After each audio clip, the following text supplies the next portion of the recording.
A Hollywood le encanta presumir de éxitos de taquilla de $1.000 millones, pero por cada gran éxito hay un desastre espectacular que dejó a los estudios perdiendo dinero. Los años 2000 no solo fueron una edad dorada de franquicias, también fueron un cementerio de apuestas costosas. Algunas películas estaban condenadas desde el principio, mientras que otras colapsaron bajo su propio peso. Entonces, ¿qué proyectos brillantes se convirtieron en pesadillas financieras? Vamos a sumergirnos en los fracasos de taquilla que reescribieron las reglas del riesgo en Hollywood. Las aventuras de Pluto Nash. 2002. Eddie Murphy fue una vez la estrella más grande del planeta. A finales de los años 90, podía protagonizar casi cualquier cosa. Por eso, Warner Brothers pensó que darle una comedia de ciencia ficción de $100 millones ambientada en la Luna era una apuesta segura. Spoiler, no lo fue. Las aventuras de Pluto Nash no solo tuvo un rendimiento inferior, se estancó, recaudando unos humillantes $7 millones en todo el mundo. Eso no es solo un fracaso, es un cráter en la carrera. Entonces, ¿qué salió mal? Para empezar, la película se retrasó durante años y se lanzó en los cines con poca confianza en el marketing. Los críticos destrozaron el guión, calificándolo de plano, sin vida y tan divertido como una auditoría fiscal. El público estuvo de acuerdo. A pesar del nombre de Murphy en el cartel, a nadie le importó un dueño de club nocturno futurista luchando contra mafiosos lunares. Cuando tu gran comedia de efectos especiales recauda menos que algunos documentales, sabes que ha ocurrido un desastre. ¿El resultado? Pluto Nash se convirtió en una advertencia de Hollywood, a menudo encabezando listas de los mayores fracasos de la historia. Hundió el impulso de Murphy en un momento en que intentaba equilibrar películas familiares con comedias para adultos. Los estudios aprendieron por las malas que el poder de una estrella por sí solo no puede rescatar un concepto débil. De hecho, Pluto Nash se recuerda menos como una película y más como un chiste. No solo fracasó, detonó, dejando un cráter en la filmografía de Eddie Murphy, del que todavía se hacen bromas hoy en día. Sahara, 2005. Imagina a Indiana Jones, pero con Matthew McConaughey, búsquedas de tesoros en el desierto y demandas corporativas. Eso es Sahara. En teoría, lo tenía todo. Acción, romance, lugares exóticos y un elenco encabezado por McConaughey, Penélope Cruz y Steve Zahn. Pero detrás de escena, el presupuesto se disparó a $160 millones. ¿El resultado? Una taquilla mundial de $119 millones. Para cuando se contabilizaron los costos de marketing, Sahara pudo haber perdido más de $100 millones. Aquí está el truco.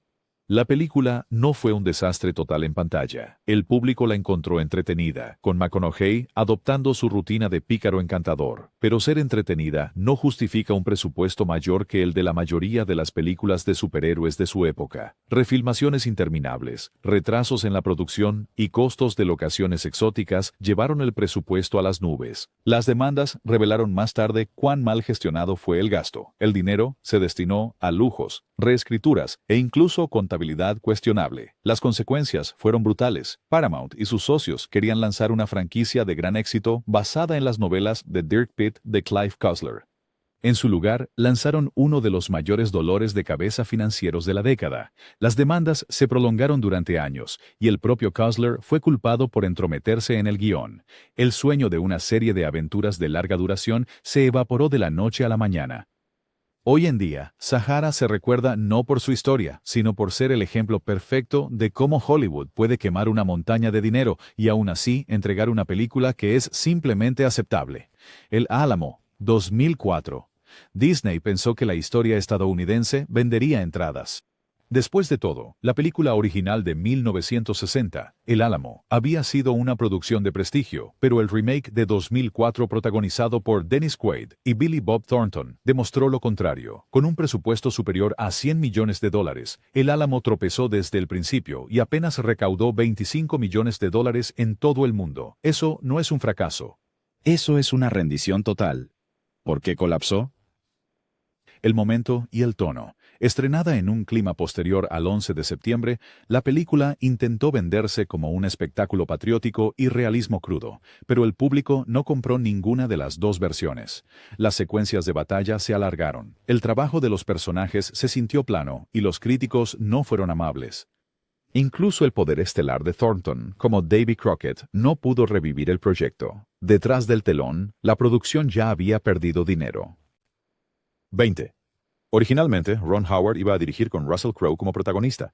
Cuando ambos se retiraron, el presupuesto se redujo, se ordenaron reescrituras y se acumularon compromisos. Lo que llegó a los cines se sintió como la mitad de la épica que se suponía debía ser. Disney recibió uno de sus golpes más duros de la década, descartando cualquier esperanza de épicas históricas fuera de los cuentos de hadas animados. El Álamo no fue solo un fracaso de taquilla. Fue una prueba de que los proyectos de prestigio podían hundirse tan rápidamente como las comedias o las películas de acción. El legado, un recordatorio de que no se puede convertir el patriotismo en ganancias, sin importar cuán grande sea el presupuesto. Stealth, 2005. Un thriller futurista sobre un avión de combate impulsado por inteligencia artificial que se vuelve rebelde. Suena como un emocionante éxito de taquilla. En cambio, Stealth se convirtió en una de las pesadillas más dolorosas de taquilla de Sony, con un presupuesto de $135 millones. La película apenas alcanzó $79 millones en todo el mundo. Eso es menos Top Gun y más gran fracaso. Dirigida por Rob Cohen, recién salido de XXX y Rápido y Furioso, Stealth se suponía que iba a ser otro gigante de acción, protagonizada por Josh Lucas, Jessica Biel y Jamie Foxx, recién ganador del Oscar por Ray. Sin embargo, ni siquiera el nuevo prestigio de Fox pudo salvarla. El mayor problema de la película: el público no conectó con la historia. La idea de luchar contra un dron rebelde pudo haber estado adelantada a su tiempo, pero el guión era formulista y los personajes superficiales. Las críticas fueron mordaces, llamándolo una mezcla de clichés sin anclaje emocional. Peor aún, los efectos especiales, que consumieron gran parte del presupuesto, no fueron suficientes para impresionar a un público ya acostumbrado a mejores efectos digitales en otros lugares. Una vez que el boca a boca se propagó, Stealth se desplomó más rápido que su villano digital. La pérdida financiera de Sony fue asombrosa, y la película rápidamente se convirtió en sinónimo de potencial desperdiciado. Irónicamente, el concepto de guerra con drones se convirtió en un tema de conversación global solo unos años después. Si se hubiera estrenado más tarde con un guión más agudo, Stealth podría haber parecido profética. En cambio, se recuerda como un fracaso impulsado por aviones a reacción que quemó millones y no entregó casi nada a cambio. La Isla, 2005. Michael Bay no es ajeno a las explosiones o a los presupuestos caros, pero La Isla demostró que incluso Bay podía entregar un fracaso financiero. Costando alrededor de $126 millones, la película recaudó solo $162 millones en todo el mundo. Suena decente, ¿verdad? Incorrecto. Después de marketing y distribución, los analistas estimaron pérdidas superiores a $50 millones. Para un director conocido por películas de Transformers de $1.000 millones, eso fue embarazoso. La historia, protagonizada por Ewan McGregor y Scarlett Johansson, se centraba en clones que escapaban de una instalación distópica tras descubrir que son cosechados para órganos. Tenía potencial, mezclando emociones de ciencia ficción con preguntas éticas, pero al público no le interesó. Los críticos criticaron la primera mitad por ser lenta y la segunda como una persecución de acción vacía. A pesar de los visuales elegantes, la película no pudo decidir si quería ser ciencia ficción reflexiva o caos estilo Bay. Las audiencias internacionales ayudaron a suavizar el golpe, pero en Estados Unidos la película fracasó. Su estreno en julio chocó con competidores más fuertes y el marketing no logró vender el concepto. Muchos espectadores pensaron que era solo otra película de acción brillante. A largo plazo, La Isla se convirtió en una nota al pie en la carrera de Bay, un raro tropiezo antes de su mega franquicia. McGregor y Johansson se recuperaron rápidamente, pero la película en sí se desvaneció en la oscuridad. Si nada más, mostró que incluso con efectos llamativos, persecuciones de autos y estrellas de primera categoría, el público todavía quiere una historia que los atrape. Sin ella, ni siquiera Michael Bay puede escapar del radio de explosión de un fracaso de taquilla. Speed Racer, 2008. Cuando los Wachowski siguieron la trilogía de Matrix, Hollywood esperaba otra franquicia revolucionaria. En su lugar, nos dieron Speed Racer, una adaptación de anime empapada de neón que dejó al público mareado, a los críticos desconcertados y a Warner Brothers enfrentando una pérdida de más de $100 millones. Con un presupuesto de producción de 120 millones de dólares y ganancias mundiales de solo 94 millones de dólares, esta película fue menos una vuelta de victoria y más un derrape fuera de la pista. Los visuales eran salvajes. La película parecía un dibujo animado en vivo, empapada en CGI de colores brillantes, con coches volando por el aire de maneras imposibles. Años 80. Para los fanáticos acérrimos del anime, fue un movimiento audaz, pero para el público en general, fue una sobrecarga sensorial. Muchos espectadores se quejaron de que ver Speed Racer era como mirar una luz estroboscópica durante 2 horas. Las familias no acudieron en masa, los adolescentes no estaban interesados, y los críticos lo descartaron como estilo sobre sustancia. Warner Brothers apostó por el nombre de marca de los Wachowski para convertir Speed Racer en un mega éxito, pero subestimaron lo de nicho que realmente era la serie original en Estados Unidos. A diferencia de Transformers, que tenía una nostalgia masiva por la línea de juguetes, Speed Racer nunca tuvo esa base amplia. Combina eso con una campaña de marketing confusa y una fecha de estreno solo semanas antes de que Iron Man diera inicio al gigante de Marvel, y tienes una receta para el desastre. Con el tiempo, la película ha ganado estatus de culto, con algunos críticos ahora alabando sus visuales experimentales, pero en la taquilla, Speed Racer fue un recordatorio brutal de que la innovación no siempre equivale a ganancias. A veces, el público solo quiere un viaje más simple. Final Fantasy: The Spirits Within, 2001.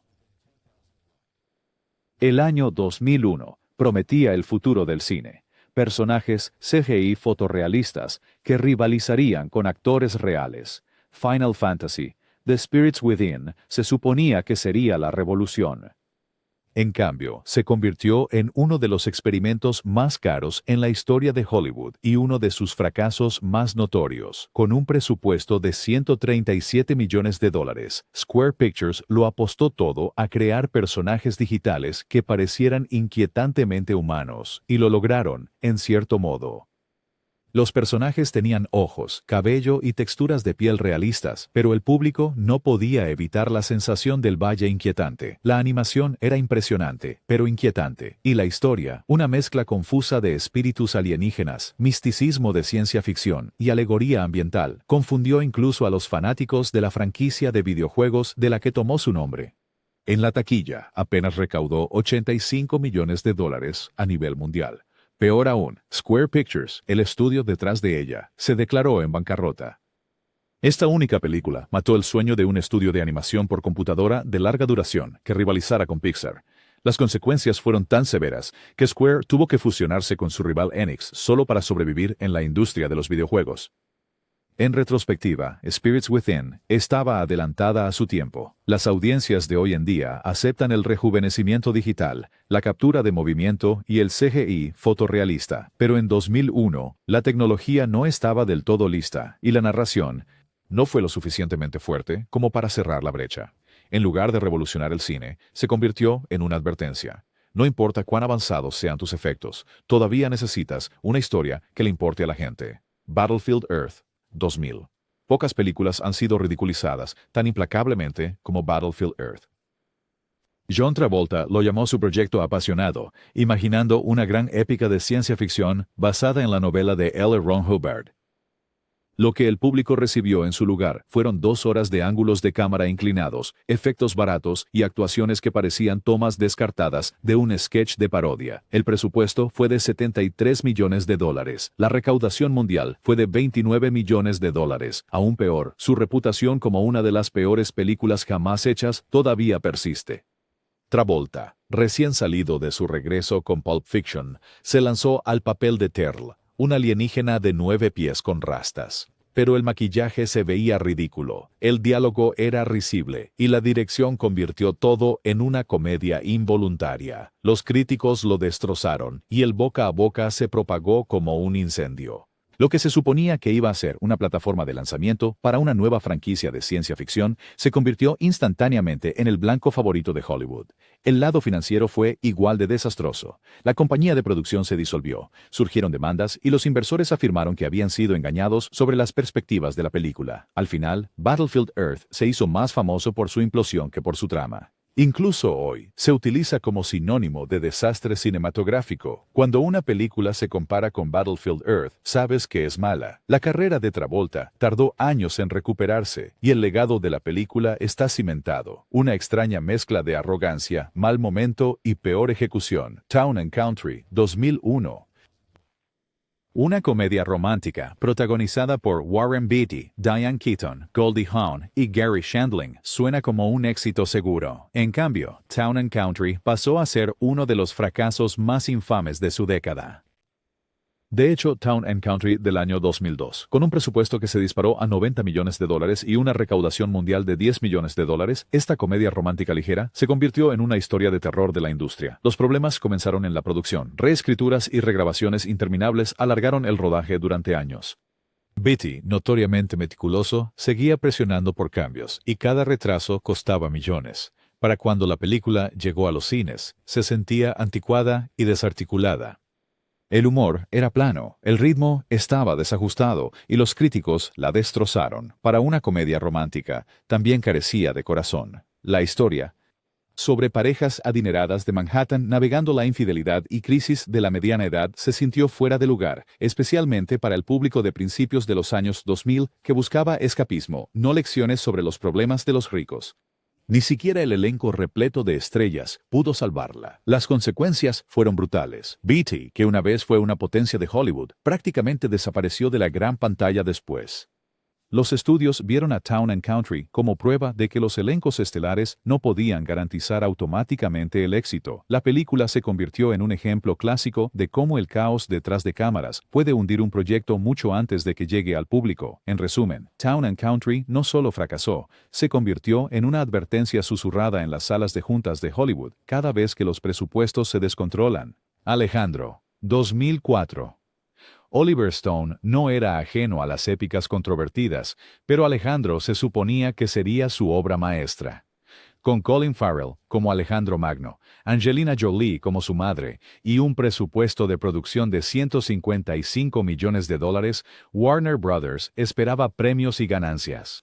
En cambio, obtuvieron una épica histórica confusa y desordenada que apenas recuperó sus costos, ganando $167 millones en todo el mundo, pero perdiendo decenas de millones después del marketing. El mayor problema: el tono. La película no podía decidir si era un gran espectáculo o un estudio de personajes. La dirección pesada de Stone dejó al público aburrido y a los críticos poniendo los ojos en blanco. Farrell, aunque talentoso, no estaba listo para llevar un proyecto de esta magnitud, y su actuación fue ampliamente criticada. Añade a eso una elección de acento extraña de Jolie y una narrativa que parecía saltar salvajemente a través de la historia, y el resultado fue un caos en pantalla. El estreno fue desastroso. Los críticos lo llamaron inflado e incoherente, y el público se mantuvo alejado. Stone reeditó la película varias veces, eventualmente lanzando 3 versiones diferentes a lo largo de los años, pero ninguna pudo deshacer el daño.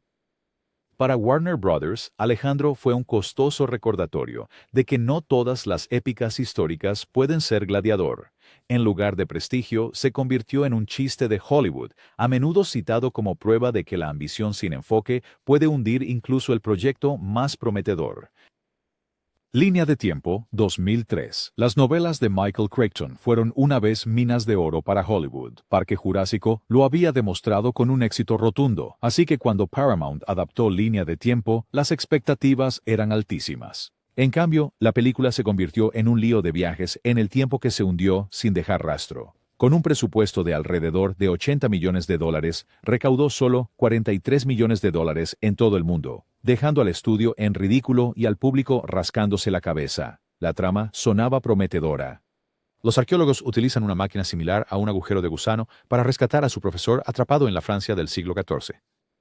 Pero lo que podría haber sido una emocionante mezcla de historia y ciencia ficción se convirtió en una aventura confusa y sin vida. El director Richard Donner, conocido por Arma Letal y Superman, parecía perdido aquí. El ritmo era lento, los personajes eran superficiales y las reglas del viaje en el tiempo tenían menos sentido que un acertijo escrito con crayones. Ni siquiera el elenco pudo salvarla. Gerard Butler, Frances O'Connor y Paul Walker hicieron sus mejores esfuerzos, pero el guión los dejó varados. Los críticos criticaron el diálogo por ser torpe y la acción por ser poco inspirada.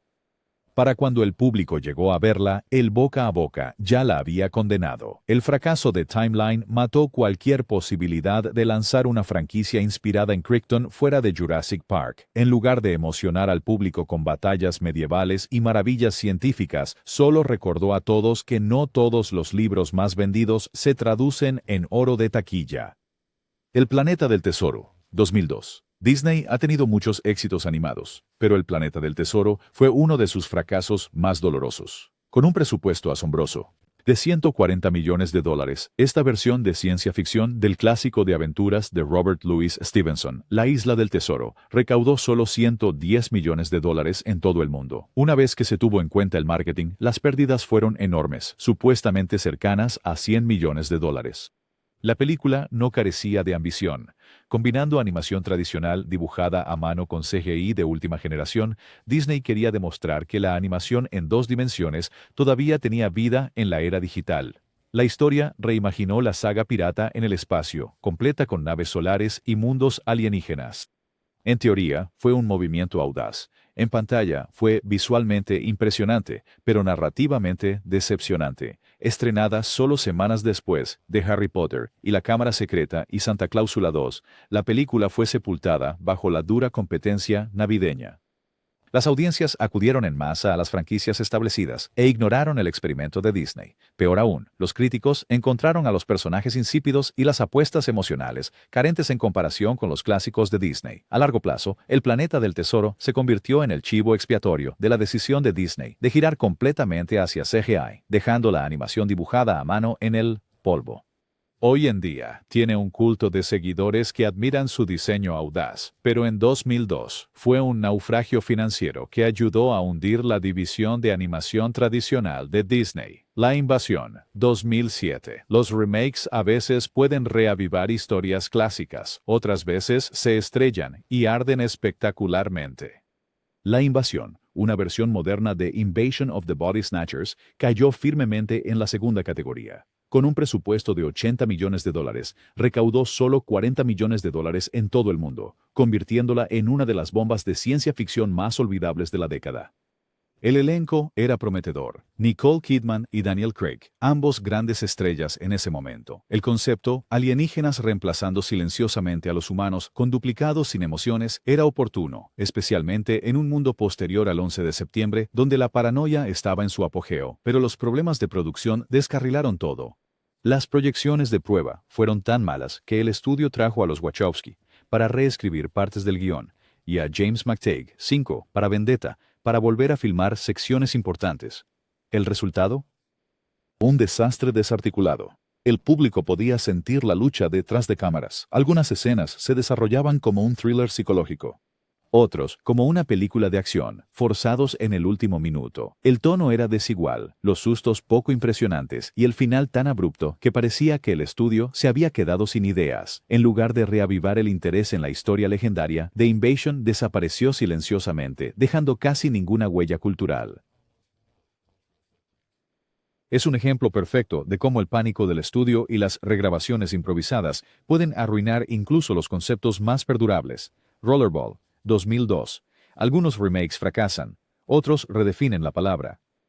Rollerball, 2002, logró tomar un clásico de culto de 1975 y convertirlo en uno de los mayores fracasos de taquilla de la década. Con un presupuesto de $70 millones, la película recaudó apenas $26 millones a nivel mundial, estrellándose más fuerte que uno de sus jugadores de roller derby en pantalla. Dirigida por John McTiernan, el hombre detrás de Die Hard y Predator, el proyecto debería haber estado en buenas manos. En cambio, se convirtió en una pesadilla para el estudio. Las audiencias de prueba odiaron tanto los primeros cortes que la película fue regrabada, recortada y retrasada múltiples veces. El producto final parecía haber sido ensamblado con pánico. El elenco, Chris Klein, LL Cool J, y Rebecca Romijn, no fue suficiente para atraer multitudes. La historia sobre un brutal deporte futurista manipulado para obtener audiencia podría haber sido aguda y relevante en la era de la televisión de realidad. En cambio, se sentía a medio hacer y extrañamente insípido. Las escenas de acción eran confusas, la edición entrecortada, y toda la vibra gritaba barato a pesar del presupuesto en aumento. Los críticos lo destrozaron, llamándolo incoherente y aburrido. Simplemente, el público no asistió. Peor aún, empañó la reputación de McTiernan, alejándolo aún más de la lista A de Hollywood. Rollerball sigue siendo una de esas películas que la gente menciona solo cuando habla de desastres legendarios. Giggly, 2003. A veces, una película fracasa no solo por lo que se ve en pantalla, sino por el circo que la rodea. Giggly, protagonizada por Ben Affleck y Jennifer Lopez, es quizás la comedia romántica más infame de la década de 2000. Con un presupuesto de $75 millones, recaudó unos patéticos $7 millones a nivel mundial, consolidando su lugar como uno de los mayores desastres de Hollywood. Parte del problema fue el momento. La relación de alto perfil de Affleck y López ya dominaba los tabloides, y el público estaba agotado antes de que la película llegara a los cines. El marketing se centró mucho en su romance en la vida real, pero la película en sí era una historia torpe y sin dirección que los críticos calificaron de dolorosamente poco graciosa. Las regrabaciones empeoraron las cosas. El director Martin Brest supuestamente perdió el control de la película, con el estudio forzando reescrituras y ediciones en un intento de salvarla. Lo que llegó a los cines se sentía menos como una película, y más como un proyecto de Frankenstein, cosido por desesperación. Las consecuencias fueron brutales. Brest nunca volvió a dirigir. La carrera de Affleck tardó años en recuperarse, solo recuperando impulso con Hollywoodland y más tarde Gone Baby Gone. López volvió a la música y eventualmente se recuperó en el cine, pero la palabra giggly se convirtió en un término de Hollywood para una película tan mala que es casi legendaria. Incluso ahora, cuando la gente discute sobre los mayores fracasos de la historia, Giggly está garantizado para aparecer en la lista, no por sus riesgos artísticos o su enorme presupuesto, sino porque encarnó todo lo que puede salir mal cuando el bombo, el poder de las estrellas y una narrativa débil chocan. Así que ahí lo tienen, las 15 mayores bombas de taquilla de los años 2000. Desde experimentos fallidos hasta remakes mal orientados, estas películas demuestran que ni las grandes estrellas ni los presupuestos enormes pueden garantizar el éxito. ¿Cuál de estos desastres recuerdas haber visto? ¿Alguno de ellos merecía una segunda oportunidad o estaban condenados desde el principio? Deja tus pensamientos en los comentarios y no olvides dar me gusta, compartir y suscribirte para más inmersiones en Hollywood.